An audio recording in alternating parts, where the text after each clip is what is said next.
नमस्कार। आज मैं सूर्यकांत त्रिपाठी निराला की कविता स्नेह निर्झर बह गया है की विशेषताओं की चर्चा कर रही हूँ। प्रस्तुत कविता 1942 ईस्वी में रचित अणिमा शीर्षक काव्य संग्रह में संकलित है।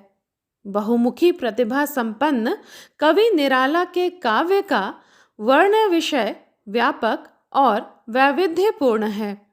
उनकी कुछ कविताएं बाह्य एवं आंतरिक संघर्ष प्रधान हैं और कुछ में निराशा और हताशा के भावों की प्रमुखता है। एकांत और अकेले पड़ते जाने की अनुभूति के कारण कवि की अभिव्यक्ति में पराजय, अवहेलना और व्यर्थता के स्वर की प्रधानता है। कवि के जीवन की सारी विडंबनाएं और असफलताएं कविता में प्रत्यक्ष हो उठी हैं, मानो वह अपनी नियति को सहर्ष स्वीकार कर लेता है। अपनी विवशतापूर्ण स्थितियों को स्वीकार कर कवि अपने जीवन की नैराश्यपूर्ण स्थितियों का मार्मिक अंकन करता है।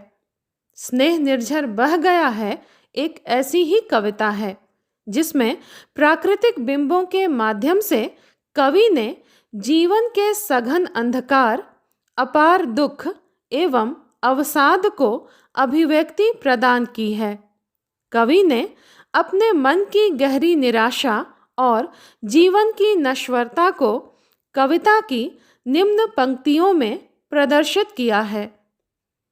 स्नेह निर्झर बह गया है, रेत ज्योतन रह गया है, आम की यह डाल जो सूखी दिखी, कह रही है अब यहाँ पीक या शिखी नहीं आते, पंक्ति मैं वह हूँ लिखी नहीं जिसका अर्थ जीवन दह गया है।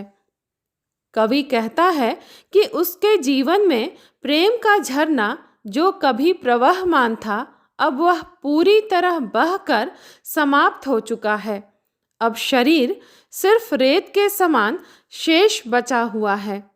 अपनी सूखी और स्रोतहीन होती हुई काव्य धारा के लिए निराला ने यहाँ आम की सूखी हुई डाल के बिंब को ग्रहण किया है। इस डाल पर अब न कोयल कूकती है और न ही मयूर नाचते हैं, क्योंकि सारा रचनात्मक समय वसंत और वर्षा के समान बीत गया है। संपूर्ण कवि जीवन रूपी वृक्ष में वह एक सूखी हुई डाल निरर्थक पंक्ति की तरह जड़ पड़ी हुई है। उसका स्वर, उसका आनंद तिरोहित हो गया है, क्योंकि उसे सींचने वाला जीवन रस स्रोत सूख गया है। कवि के जीवन रूपी सूखी आम की डाली मानो कह रही है कि उसने फल फूलों से इस जगत को समृद्ध और सुगंधित किया है। उसकी हरियाली और उसकी छाया से उसकी पत्तियों पर नाचती उछलती किरणों से सभी आश्चर्यचकित रह गए हैं। प्रेम और सौंदर्य की अनुभूति के वे पल बीत गए हैं, किंतु इसके निःशेष हो जाने की वेदनामयी अनुभूति के बाद भी कवि में आत्मविश्वास की भावना बनी हुई है। यह सच है कि उसने रचना के उत्कृष्ट पलों को भोगा है। अपनी काव्य ऊर्जा के गहरे प्रतिदान का उसे गर्व है। इसी कारण इस वेदना, उदासी और गहन अंधकार के बीच भी कवि अपने रचनात्मक जीवन की सार्थकता और उत्कृष्टता की स्मृति से आत्मतुष्ट भी है। कवि का जीवन रचनाशीलता का भव्य प्रासाद था, पर आज वह केवल ढहा हुआ खंडहर मात्र रह गया है।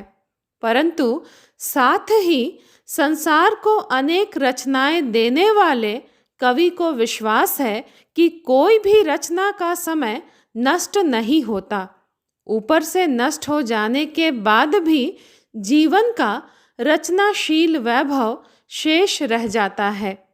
कवि अनुभूति के गहरे पलों में स्रोत के किनारे घास पर आकर साथ बैठने वाली अपनी प्रियतमा के विमुख हो जाने की कल्पना करता है। अब तो कवि हृदय में सिर्फ निराशा रूपी सघन अंधकार ही व्याप्त है। पराजय, उदासी और निराशा की प्रक्रिया से गुजरते हुए कवि को स्वयं के अलक्षित होने का अनुभव होता है, क्योंकि अभी तक उसकी रचनाशीलता की सही पहचान नहीं हो पाई है। श्री विशंभर मानव ने उक्त कविता के संदर्भ में लिखा है, लौकिक सुख के महत्व का पता तो उस दिन चलता है जब सब कुछ नष्ट हो जाता है और विषाद के अतिरिक्त कुछ शेष नहीं रह जाता।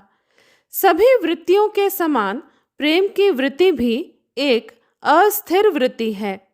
एक दिन आता है जब स्नेह का बड़े से बड़ा दान व्यर्थ हो जाता है। स्नेह निर्झर बह गया है, इस तथ्य को उद्घाटित करने वाली एक मार्मिक रचना है। उक्त कविता में कवि ने निर्झर, आम की सूखी डाल एवं अर्थहीन पंक्ति के माध्यम से यह स्पष्ट किया है कि स्नेह शक्ति विहीन जीवन या शरीर महत्वहीन होता है। आम की डाल जहाँ कवि के जीवन का प्रतीक है, वहाँ पीक और शिखी क्रमशः वसंत और वर्षा की सृजनशीलता के प्रतीक हैं। देखा जाए तो संपूर्ण कविता निराला की वैयक्तिक अनुभूतियों की अत्यंत गहन, मार्मिक एवं प्रखर अभिव्यक्ति है।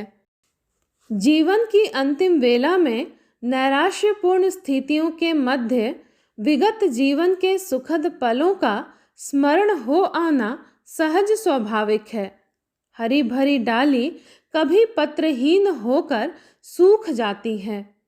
प्रकाशपूर्ण जीवन कभी अंधकार से आच्छन्न हो जाता है। सुख दुख, आशा निराशा, प्रकाश अंधकार का यह खेल जीवन में हमेशा चलता ही रहता है। जीवन की यही सच्ची परिभाषा है। धन्यवाद।